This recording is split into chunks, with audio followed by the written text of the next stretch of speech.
Lagi natin panghawakan yung ng utos ng Panginoon. Which ang utos ng Panginoon ay tayo po, mga kapatid, hallelujah, ay magpingkod sa Kanya at tumayo at ibahagi ang Ebanghelyo ng ating Panginoon sa Kristo. Amen po ba, mga kapatid? Hallelujah.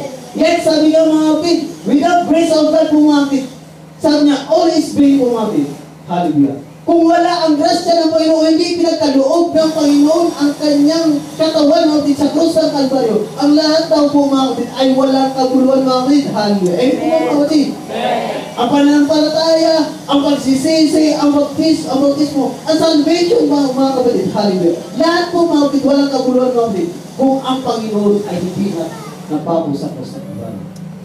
Kaya ang bautismo, mga kapatid, hallelujah, napakalaga po, mga kapatid. Without baptism po, mga kapatid, siguraduhin ko sa inyo, mga kapatid, walang kaligtasan ng tao. Kaya yan ang gospel natin. Hallelujah. Ang gospel ng Panginoon, mga kapatid, ay namatay, inilibing at tabuhay. Kayo din naman ang tao ay gaganapin yun sa pamagitan ng kanyang hallelujah bautismo upang tayo naman ay makapagpatuloy sa buhay natin. Pag-bautismo natin, hallelujah, tayo ay magbabagong buhay at tayo sumunod sa ating mga Kristo, mga kapatid, hallelujah. At sa pagdating niya, mga kapatid, hallelujah, makasama tayo sa ayon sa kanyang Panginoon. Amen po, mga kapatid. Hallelujah. Hallelujah. We must look to God and the word of His grace to God. Lahat po, mga kapatid, lagi natin isipin, mga kapatid, hallelujah, na sa pananampalataya natin, mga kapatid, hallelujah, ay ang biyaya ng Panginoon. Ang biyaya ng Panginoon, mga kapatid, hallelujah, hallelujah, laging nakasunod sa atin. Kung laging nandyan, mga kapatid, hallelujah. Ang biyaya ng Panginoon, mga kapatid, and His mercy, mga kapatid, hallelujah, nandyan parati sa atin, mga kapatid. Ang kanyang pagpapala, mga kapatid, nandyan palagi sa atin, mga kapatid. Huwag lang tayong paghinaan doon.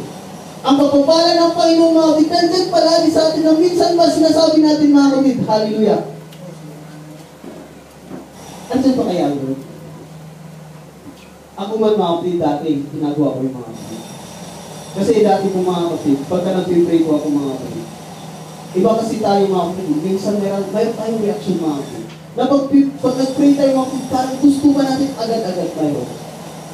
Na, di po ba pagka nag-pray tayo, humingi tayo sa Panginoon, parang sinasabi natin, andyan agad, sinusunod ng Panginoon. Sabi ko nga dati, mga kapatid, Panginoon, bigyan mo naman ako. Ayun tayo tao, mga kapatid, laging hinihingi sa Panginoon. Pero sabi ko nga, salamat sa Panginoon, dahil pinagkalooban niya ako, mga kapatid. Sabi ko nga, mga kapatid, lahat ata nang hinihingi ko sa Panginoon, mga kapatid, pinagkalooban niya ako. Maliban sa isa, alam niyo. Palagpakan natin ng Panginoon. Pero sabi ko, mga kapatid, hindi ako mawala ng pag-asa, mga kapatid. Bakit? Ang Diyos sabi niya, binigyan na ko sa iyo hindi pa nga lang nainom. Mayroon pagkapitasin mo agad. Pero pangako ng Diyos yung mga kapatid, na kung ano man ang kailangan sa buhay mo, ipagkakalog ka, mananampalataya ka lang at magtiwala ka lang sa Diyos. At so na isang anak ka ng Diyos, mga kapatid, huwag mong isipin na pinabayaan ka ng Diyos. Minsan pa, nangihina tayo magsimba, mga kapatid. Hindi pa naman yun. Wala naman akong pamasahe. Lalakadin mo na ako, kalayo-layo. Hindi na lang muna ako magsimba, magkantay na lang ako, nangayaro, mga hallelujah. Sabi mo mga kapatid, mayroon kasi, hindi na pinakulala yung mga kapatid. Mayroong church kasi mga kapatid, na kahit napakalayo mga kapatid, yung nakapagsimba sila, grabe. Sabi ko sa inyo mga kapatid kung ano yung church.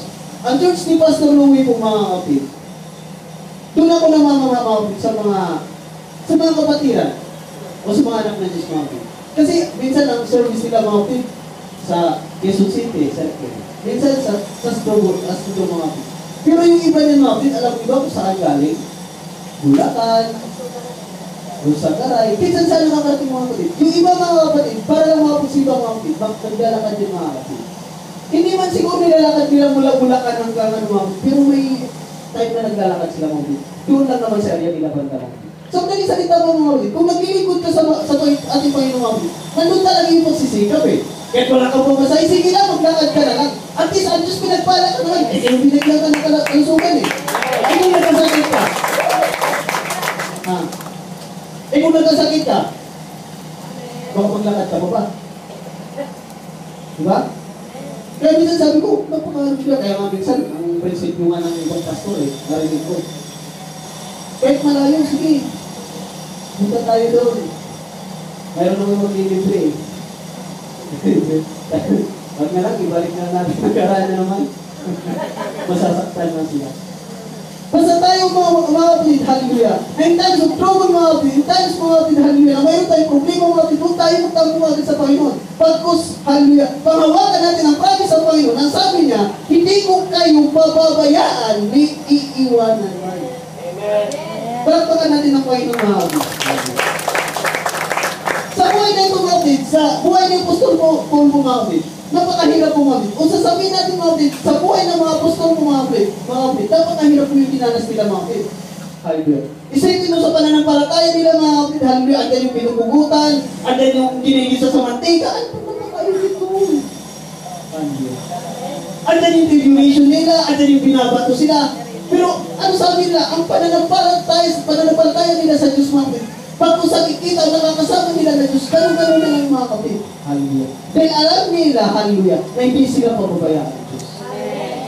Alam natin mga kapatid na hindi tayo pababayaan ng Diyos kung tayo patuloy na sumusunod ayon sa kanyang kalooban. Hallelujah. Wala lang tayo minsan mga kapatid, hallelujah, na nagtatanong baga tayo na ano ba naman yan, may Diyos pa kaya? Hallelujah. Pero kung nakikita ko naman sa buhay mo mga kapatid, kung hindi ka naman sumunod mga kapatid, hallelujah, sa Panginoon mga kapatid, natura lang yung mga kapatid, kung katulog-tulog talaga ang buhay mo. Yes, amen. Pansinin mo ang mga tao mga kapatid nang wala sa Panginoon mga kapatid. May pira na mga kapatid eh. May pira na nga eh. Pero naghahangad palagi mga kapatid. Hindi nakukontento sa buhay nila mga kapatid. Bakit mga kapatid? Wala kasi kapayapaan ng Diyos. Amen. Sabi mo nga mga kapatid, swerte nga tayo mga kapatid eh. Kahit wala tayo ganong pera mga kapatid. Pero tumatawa tayo, naghalak-hakan tayo mga kapatid. Andyan yung harap-harapan, ha-ha-ha-ha. Masaya tayo mga kapatid. Kasi naglilingkod tayo sa Panginoon. Yun naman yung mga pinagkaloob sa atin ng Diyos. Sabi nga, wala man tayong pera, mayroon naman, kunti lang. Huwag mo sabihin wala kayong pera, mawawalan talaga kayo. Sabi nyo lang, mayroon naman akong pera, kunti lang.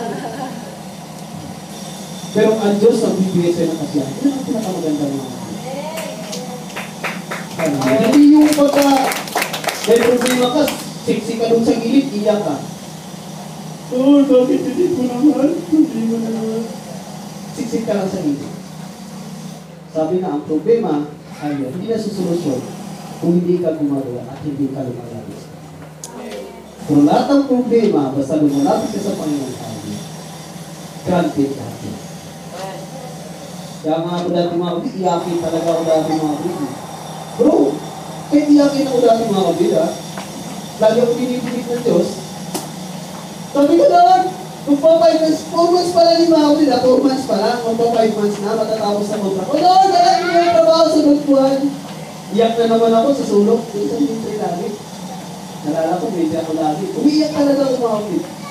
Sabi naman ang kasama nung pagpasa ko, kapatid, kailangan mo naman mag-apply tayo.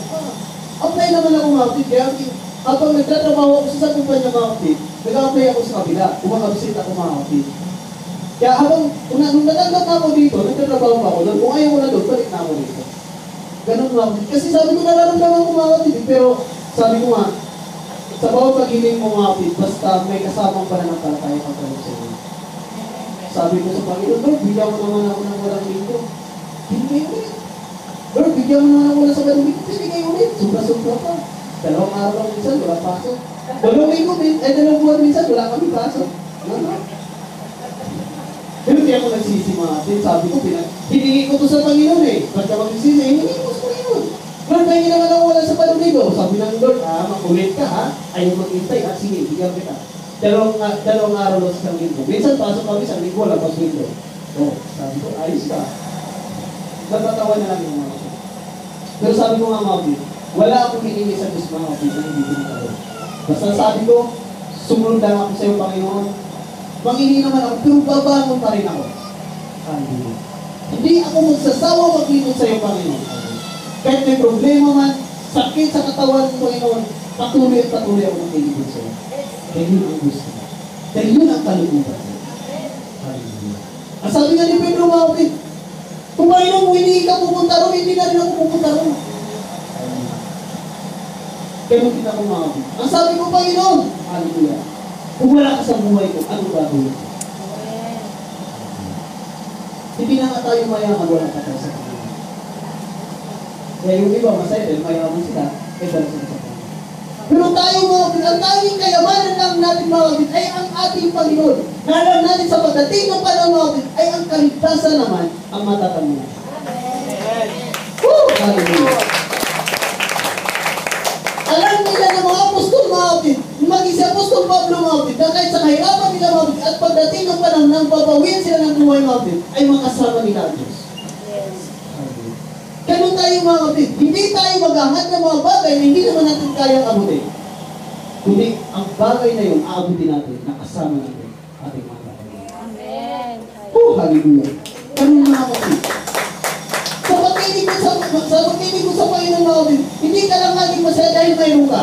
Sa paglilingkod sa Panginoon mga kapatid, hindi ka lang naging nagsisimba dahil mayroon ka. Bagkus minsan, kung nagiging salat ka, nandun na susubok ang pananampalataya mo at pagtitiwala mo sa Diyos.